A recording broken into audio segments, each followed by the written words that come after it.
Good afternoon everyone, welcome to worthwhile studies. तो आज 21 अप्रैल है, बट 3 दिन से वीडियो नहीं आई, तो हम 19 से लेके 21 अप्रैल तक के करंट अफेयर आज कवर करेंगे। ठीक है, चलो शुरू करते हैं। अब सबसे पहले है इम्पोर्टेंट डेज़, तो ये 19 अप्रैल का है। ठीक है, 19 अप्रैल को हम क्या ऑब्ज़र्व करते हैं? World liver day. ठीक है, तो ये दिन जो है ये किस लिए ऑब्ज़र्व करा जाता है? ताकि जो पब्लिक है ना, जो लोग हैं, तो उनको अवेयर कर सके हम कि लीवर डिज़ीज़ के बारे में, और अवेयर कर सके कि लीवर की जो हेल्थ है वो कितनी इम्पोर्टेंट होती है मेंटेन करनी, है ना। तो ये एक दर्शाता है कि एक इम्पोर्टेंट रोल को किसके न्यूट्रिशनल जो डाइट होती है हमारी, कि लीवर हेल्थ को मेंटेन करने के लिए एक प्रॉपर न्यूट्रिशन लेना कितना इम्पोर्टेंट है ना। और जिससे कि वो लीवर डिजीज़ से हमको बचाता है। एक प्रॉपर जो डाइटरी चॉइसेस हमारी होती हैं, तो वो कैसे लीवर के फंक्शन को सपोर्ट करती हैं और जो लीवर डिजीज़ का जो रिस्क है वो कम कर देती हैं, है ना। तो याद रखना, 19 अप्रैल को हम ऑब्ज़र्व करते हैं वर्ल्ड लीवर डे। ठीक है, अब आगे चलते हैं। अगला इम्पोर्टेंट दिन है नेशनल सिविल सर्विसेज डे। ये आज का ही है। ठीक है, 21 अप्रैल को हम करते हैं इसको ऑब्ज़र्व। तो ये किस लिए ऑब्ज़र्व करा जाता है नेशनल सिविल सर्विसेज डे? ये डेडिकेटेड है हमारे सिविल सर्वेंट्स को, क्योंकि वही तो हमारे जो हमारे कंट्री का जो एडमिनिस्ट्रेशन है उसकी बैकबोन की तरह वे काम करते हैं, एकदम डेडिकेशन से, एकदम कमिटमेंट के साथ। तो ये सिविल सर्वेंट्स को हमारे डेडिकेटेड है। ये एक्नॉलेज करता है, जैसे आईएएस हो गया, आईपीएस, आईआरएस, और जो बाकी भी सिविल सर्वेंट्स हैं, जो बाकी सिविल सर्विसेज हैं, तो उनके एफ़र्ट्स को ये एक्नॉलेज करता है, जो कि इंश्योर करते हैं कि गवर्नमेंट जो है स्मूथ फंक्शनिंग उसकी होती रहे सभी लेवल्स पे। ठीक है, तो याद रखना, इम्पोर्टेंट दिन है, बस स्टार मार्क कर दिया। 21 अप्रैल को नेशनल सिविल सर्विसेज डे। अब आगे चलते हैं। अगली न्यूज़ स्पोर्ट्स से है। तो इंडिया ने अभी ना बॉक्सिंग चैम्पियनशिप की स्टार्टिंग हुई है। कहाँ पे? अमान, जॉर्डन में। ठीक है, तो वहाँ पे जैसे ही मतलब अभी शुरू के मैचेस खेले जा रहे थे, तो वहाँ पे अंडर 15 और अंडर 17 में इंडिया ने जो है स्ट्रॉन्ग विन्स के साथ अपनी शुरुआत करी है। ठीक है, तो हार्दिक धैया हैं 43 केजी, और रुद्रकाश सिंह, तो इन्होंने अपनी विक्ट्रीज़ जो है वो सिक्योर करी हैं प्रीलिमिनरी राउंड में, जो कि एक स्ट्रॉन्ग स्टार्ट है इंडियन टीम का। ठीक है, जो इंडियन टीम वहाँ पे जा रखी है बॉक्सिंग की। तो याद रखना, इनके नाम हार्दिक धैया और रुद्रकाश सिंह। ठीक है, अब आगे चलते हैं। अगली न्यूज़ है ISSF shooting world cup Lima. तो ये सबसे पहले हो कहाँ रहा है? लीमा में हो रहा है, पेरू में। ठीक है, तो इंडिया के जो अर्जुन बबूता हैं,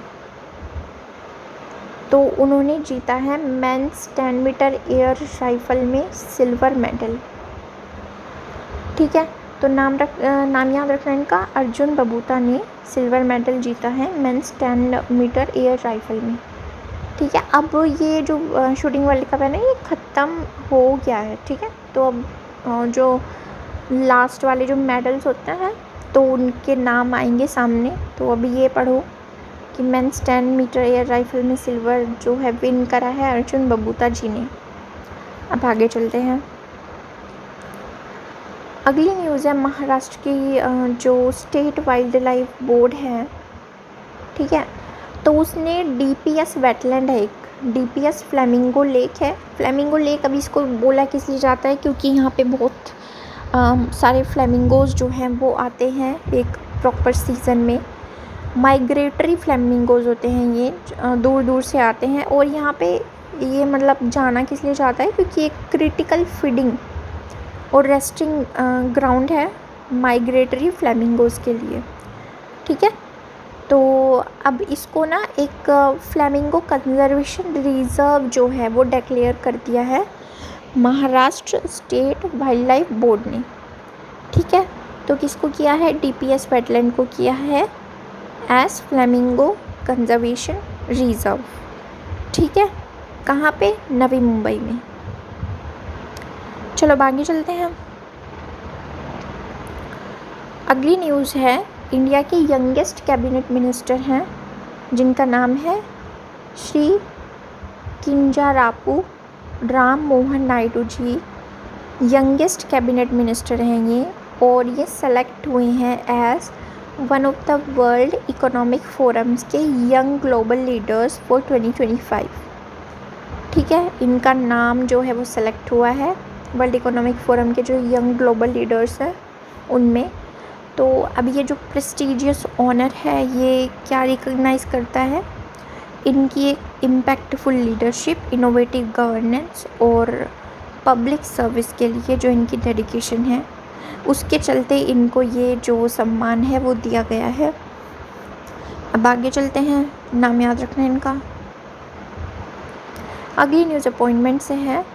तो फॉर्मर फाइनेंस सेक्रेटरी, पहले फाइनेंस सेक्रेटरी रह चुके अजय भूषण पांडे अपॉइंट किए गए हैं वाइस प्रेसिडेंट एट AIIB। अब AIIB क्या है? सबसे पहले vice president of investment solutions के ये वाइस प्रेसिडेंट बनी है। ठीक है, कहाँ पे? एशियन इंफ्रास्ट्रक्चर इन्वेस्टमेंट बैंक के। ठीक है, इसका हेडक्वार्टर कहाँ पे है? बीजिंग में है। तो इनका नाम याद रखना अजय भूषण पांडे। ठीक है, अब आगे चलते हैं।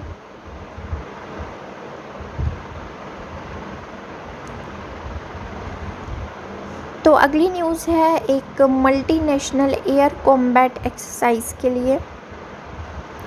ठीक है, अब एयर कॉम्बैट एक्सरसाइज लिखा है तो समझ ही सकते हो कि ये एयर फोर्सेस की है और मल्टीनेशनल है। इसका मतलब इसमें बहुत सारे कंट्रीज़ जो हैं वो पार्टिसिपेट करते हैं।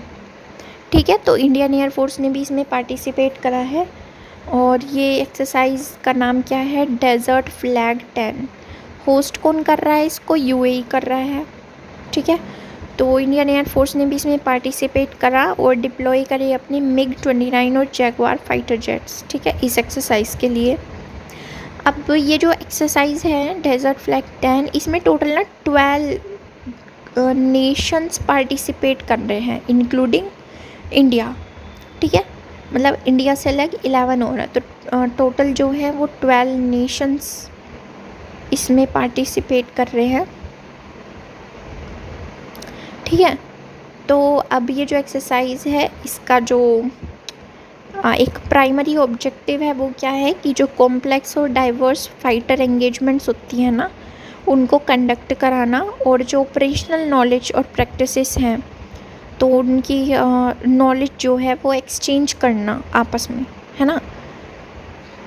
तो ये इन जो कंट्रीज़ हैं ये 12 नेशंस हैं जो, तो इनकी जो एयर फोर्सेस हैं वो सब यहाँ पे आती हैं और जॉइंट ट्रेनिंग करती हैं एडवांस्ड एयर कॉम्बैट ऑपरेशंस के लिए। ठीक है, याद रखना डेजर्ट फ्लैग 10 कहाँ हो रही है? UAE में हो रही है। और तुम्हें ये भी याद रखना है कि इंडियन एयरफोर्स अपने कौन कौन से फाइटर जेट्स ले जा रही है, तो MiG-29 और जैगवार ले जा रही है। ठीक है, अब आगे चलते हैं।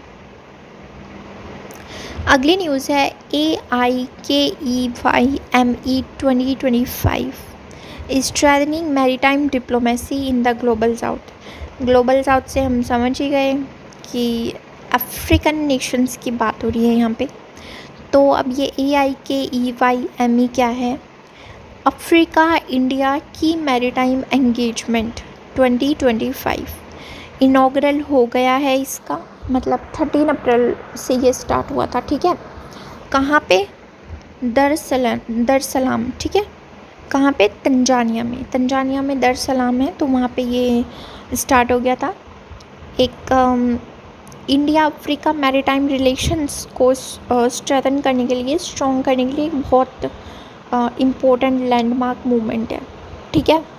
तो इंडिया की तरफ से कौन कौन सी INS चेन्नई ने और INS केसरी ने जॉइंट ड्रिल्स अफ्रीकन फोर्सेस के साथ कंडक्ट की, ठीक है। तो याद रखना INS चेन्नई और INS केसरी, और ये हो कहाँ रही है? तंजानिया में हो रहा है, ठीक है।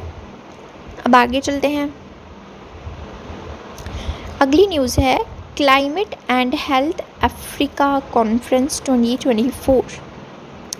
सबसे पहले ये हुआ कहाँ? चैक हम इसको बोलते हैं, climate and health Africa conference. तो ये कहाँ हुआ? जिम्बाब्वे में हुआ। और इसमें क्या है कि इसमें हरारे डिक्लेरेशन का ना एडॉप्शन किया गया। अब ये हरारे डिक्लेरेशन, सबसे पहले इसका ये जो कॉन्फ्रेंस हुई है इसमें जो ये हरारे डिक्लेरेशन का जो एडॉप्शन है वो किस लिए हुआ कि हम जो क्लाइमेट रिजिलियंट हेल्थ सिस्टम्स हैं अफ्रीका में, तो उनको ना स्ट्रेंथन कर सके, ठीक है। एक अर्जेंट एक्शन के लिए कॉल है ये हरारे डिक्लेरेशन। अब ये क्या है? एक कलेक्टिव कमिटमेंट है जो हेल्थ इम्पैक्ट्स है ना क्लाइमेट चेंज के अफ्रीका में, तो उसके लिए एक कमिटमेंट है उसको एड्रेस करने के लिए किसके थ्रू? कि रिसाइलेंट हेल्थ सिस्टम्स के थ्रू, कि हेल्थ सिस्टम्स को इम्प्रूव करा जाए, स्ट्रोंगर रिसर्च करी जाए और पॉलिसी मेकिंग जो है वो इंक्लूसिव बनाई जाए, ठीक है। तो हरारे डिक्लेरेशन समझ आ गया। और इसका जो एडॉप्शन है वो चैक कॉन्फ्रेंस में हुआ है जो कि जिम्बाब्वे में कराई गई है, ठीक है। अब आगे चलते हैं। अगली न्यूज़ है इसरो ने अभी इंडिजीनियसली डेवलप की है स्टेलाइट नोजल डाइवर्जेंट। किसके लिए? PSLV के लिए। और ये बहुत इम्पोर्टेंट चीज़ है, ठीक है, क्योंकि ये जो 90% इम्पोर्ट कॉस्ट है ना, मतलब तो उसको ना 90% कम कर देगा इम्पोर्ट कॉस्ट को। कि भाई एक तो होता है कि हम बाहर से कोई चीज़ मंगा रहे हैं तो वो तो ऑब्वियसली महंगी पड़ेगी क्योंकि हमारे पास वो खुद की है नहीं, और बाहर वाले हमको महंगी बेचेंगे, ठीक है। और एक होता है कि हम अपनी बना ले खुद की ताकि हमको बाहर की ज़रूरत ही ना पड़े, तो वो हमारे लिए फाइनेंशियली भी बेनिफिट होगा उससे। तो इसका यही है कि 90% इम्पोर्ट कॉस्ट जो है वो कम हो जाएगी। तो इसरो ने अपना एक इंडिजीनियस स्टेलाइट नोजल डाइवर्जेंट जो है वो डेवलप किया है। अब ये जो नोजल डाइवर्जेंट है ना, ये PSLV के ऊपर लगता है। तो ऊपर जैसे एनवायरनमेंट मतलब ऊपर होता नहीं है तो फिर वहाँ पे दिक्कत होती है ना, तो उसके लिए ये यूज़ करा जाता है। तो पहले ना ये कोलंबियन मटेरियल का बनता था, ठीक है, और वो इंपोर्ट करा जाता था।